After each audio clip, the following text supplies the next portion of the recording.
Greetings everyone, and welcome to part 24 of Kingdom Hearts Final Mix, and we have arrived at the wondrous, the glorious, the terrifying Tiger's Head that leads us into the Cave of Wonders. Seriously, this thing creeped me out when I was little. I mean, this big old thing popping out from underneath the sand, saying, "Who disturbs my slumber?" I mean, seriously, Frank Welker can do really creepy voices when he really puts effort into it. I mean, this guy is pretty much talented, you know? He does the Tiger's Head for the Cave of Wonders. He does all those animal sound effects. He did, let's see, what else did he do? I know he did Fred, I think. Yeah, he did Fred from Scooby-Doo, and I think he voiced Scooby-Doo himself in one of the latest cartoons. Did he do Megatron like in the original G1? I think it was Megatron. I'm not entirely sure. But I'm getting off topic. I am sorry, folks. I am very, very sorry. Anyway, what we're doing right now is we're actually saving the Tiger's Head because it's being possessed by the Heartless. What we need to do is destroy the purple things in his eye, I'm guessing. And once we do that, well, the battle's over. So, that's that, I guess. And then, of course, when we destroy one of them, Heartless will appear to try and stop us because, well, you know, Heartless are trying to, you know, thwart our efforts to actually save the world, you see. And, yeah, that's that for the Tiger's Eye battle. And, you know what sucks about this game is, unless you equip Treasure Magnet, all those spoils from battle when you fight the Heartless in conjunction with a mini-boss, well, you lose them. So, yeah, Kingdom Hearts 2 and onward, Kingdom Hearts 2 and onward actually fixes this. You know, have all the spoils go immediately straight to your party, and I do kind of like that. Yeah. Anyway, here we are, inside the Cave of Wonders, and it's much easier than in the movie. Now, if you recall in the movie, Jafar had these two halves of a beetle that lead the way, which activates the entranceway to the Cave of Wonders. And the rule for the Cave of Wonders is you have to be a diamond in the rough, that sort of thing. And of course, Jafar's first attempt failed because the thief that he sent into the Cave of Wonders was not a diamond in the rough. Thankfully for Jafar, well, Aladdin is. So, yeah. And of course, being a diamond in the rough, Aladdin was allowed access to, the treasure lamp. And of course, which held the genie. And that's what Jafar really wanted, you know, the treasure lamp. And all that sort of thing, so yeah. Now, of course, in the game, I don't know how Aladdin got into the Cave of Wonders in the first place, but he managed to get his hands on the treasure lamp. Probably the whole diamond in the rough thing still applied, but here's the thing. Spoilers, Jafar's actually inside the Cave of Wonders as well, along with Jasmine and Genie, of course, and Sora and his party are also here because, I don't know. Hero Syndrome, I guess? I'm guessing, so yeah. Anyway, I just got an AP up, and I'm looking all through my moves to see what I can equip at this time. Ooh, Leaf Bracer. I probably should talk about this because, it's gonna be very important. Alright, you know when you try to cast the Cure spell and you keep getting blindsided by enemy attack? I mean, you fail to complete a Cure spell? Well, Leaf Bracer actually fixes that problem. You see, what happened is when you equipped Leaf Bracer, it makes you immune while you cast your Cure spell, so at least you'll get a fighting chance, you see.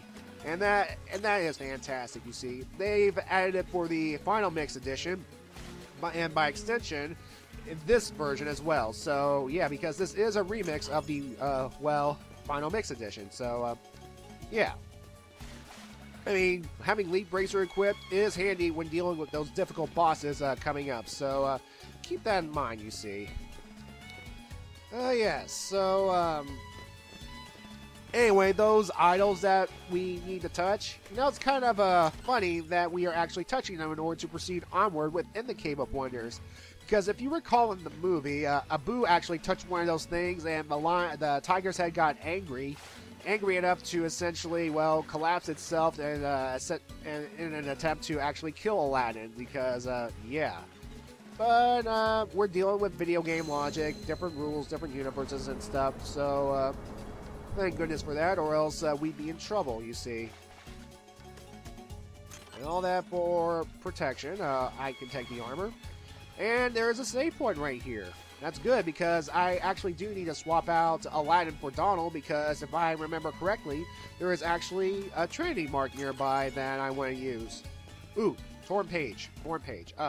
This is important because for the next few sets of worlds, we will actually be trying to locate these torn pages, because remember that book that Sid gave us to give to Merlin? It was missing some pages. And, well, now we're starting to collect these pages. And there are 5 of them. Excuse me, I can't talk tonight. 5 of them in total. So, yeah, I'd rather get them all out of the way at once. That way, when we finally reassemble the book, we can get the complete experience all at once, you see. So, what experience am I talking about? Well, Kingdom Hearts fans will know what I'm talking about, but I'm going to save it for those who are not familiar with this game. So, yeah. There we go. Can't wait to get to the high jump later on. Spoilers, I'm going to get a move that will make me jump higher, so, yeah. I should probably also talk about Cottage as well. Cottages are usually items that essentially are full heal for everybody. Essentially, cottages, tents, and all that stuff, they can help you heal if you're nowhere near a save point, and if you don't want to waste your potions or ethers on, well, your party. And they're pretty handy at times. I'm going to be using them as I go further and further into, well, this game, you see. Alright. And there's that blue Trinity I was talking about. And let's see what kind of treasure we get. Alright, and we get a gummy piece. Yay, I guess. Oh well, it's another Trinity marked down, so let's go swap out Donald for Aladdin, because apparently we have to have Aladdin equipped to use the Abu call, I'm guessing. Yeah, essentially Abu's with Aladdin at all times, even though we don't see him among our party. So, basically, we need Abu to touch those things that are a little out of reach for Sora. However, for those idols with the gems that Sora can reach, he can just go up with his Keyblade, and give it a good tap, and yeah, we open hidden chambers and stuff. In fact, we need to actually go into some hidden chambers here in order to advance the plot somehow, because, well, folks, I don't get it either. What we need to do here, see that pillar right there? We need to actually knock it down a bit. Why? Because it can somehow advance with plot. Yeah, to be honest, folks, I don't really pay attention to that kind of stuff. I mean, I just found this out by accident, really, when I played this game. I mean, it's been a while since I played it, and since I've seen playthroughs online. I'm guessing this pillar is blocking a pathway that we need to go through in order to move on to the next area, I guess. So yeah, I would get a spell on standby and just stand right there and don't get into the water, you idiot. Get out of the water. You cannot use your Keyblade while in the water yet. But okay. Now look at the pillar. Look at the pillar. Look at. No. Get the pillar. Come on. Okay, here we go. And there we go. Thank you. Now we can move on with plot somehow, and yeah, enjoy this cutscene, I guess.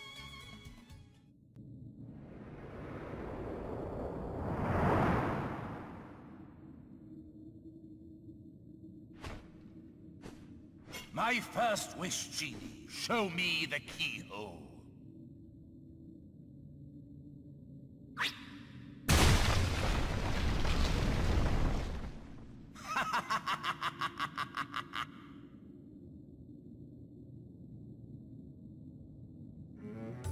You know, I figured Genie would, you know, troll Jafar, you know, show him a keyhole or something, a generic keyhole, not the keyhole to the world.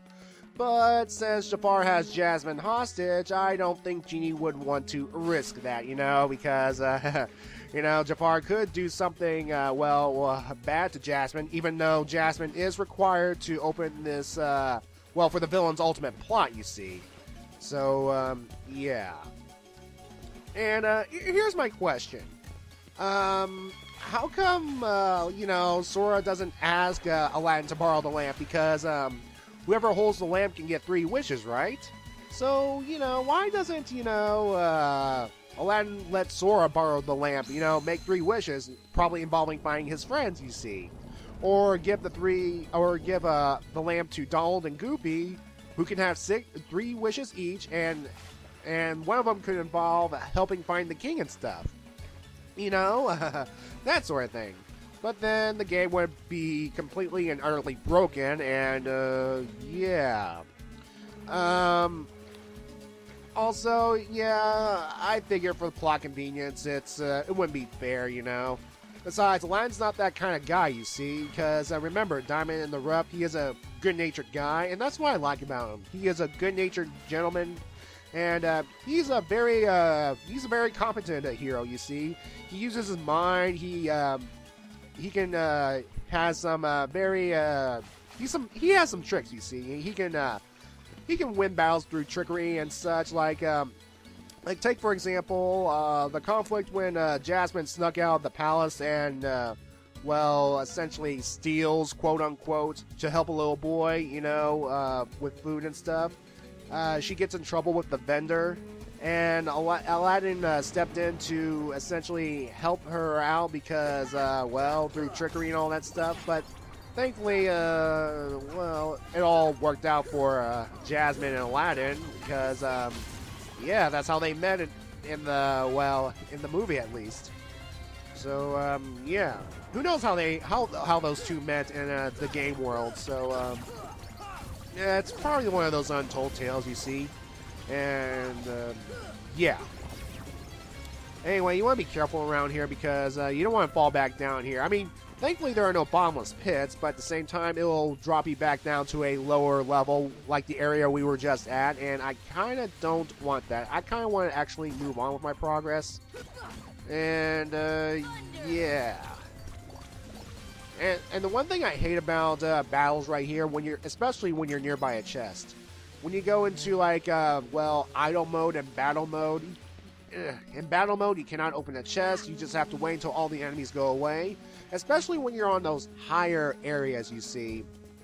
If you just so happen to fight a Heartless and you fall down those higher areas with a chest, it's going to be kind of difficult to get back up there, especially if you destroy, like, the only means in order to get back up there. But again, thankfully, I'll get the means to jump up higher later on. It's just, I kind of want to minimalize my backtracking through these worlds, you see. All right, you want to be careful right here. Don't want to fall down. Oh, hello, Pot Spider. How's it going? Now, of course, right here, I don't want to destroy this barrel right here because, well, it's my only way back up. Okay, hey! Oh, come on. Hey! You know, game, that's not fair. Why can't you let me back up? Of course, I have to deal with these Heartless right now, and later on I decided it's not worth it to get this chest just yet. I'll come back here later on. That's just all these Heartless right here. Too many. Stupid bandits. Stupid fat bandit with your fire breath. See, and one of the things about the fire bandit, fat bandits I hate is like, when they're about to breathe, and when you think you can get out of the way just by moving, no. They'll just turn around and boom. They'll just blast you with a stream of fire, and that's not good. Anyway, here we are. We are in the treasure room. And this is actually the last room that we're going to visit in this part, because when we go into the next room, it will be a boss fight. Yeah, that's right, folks. Jafar is actually right in the next room. But before we head on to, the next room in the next part, we're going to actually do some things, like right here. There's a red trinity right here that we need, Donald, Goofy, and Sora to activate. so we can get some money and a mithril shard, I guess. Now, of course, I can't get that treasure chest that way. So what we are going to do is we are going to get Aladdin back into the party so that we can use Abu. So yeah. All right. Take that. All right. So now what we're going to do is stand on this statue's head right here and initiate call. And how did Sora get back down here? Game? You make no sense. Anyway, the Gust of Air will shoot Sora right here to the treasure chest and Mithril Shard. And let's just get on these platforms carefully right here. One, and there. Inside we get puppies. Yay! Progress. Alright. Now we're going to go over here to this treasure chest right here. And defense up. It's going straight to Sora. Alright, of course there is one more statue that I need Abu to, touch so that we can go over to the other side. Again, Sora's standing right here, and now he's down there. I'm guessing it's like one of those jump cut sort of things, so yeah. I don't get it. Oh, goody, another gummy piece. Alright, folks, so I have a brand new defense up, which will go straight to Sora because, well, again, Sora's going to get all the goodies. He's going to get the defense up, the AP up, the power up. I mean, it makes sense since I am playing as Sora, the main character. He's the hero of this game, thank you very much. And with that, folks, we're going to play Hero in part 25. So, see you then.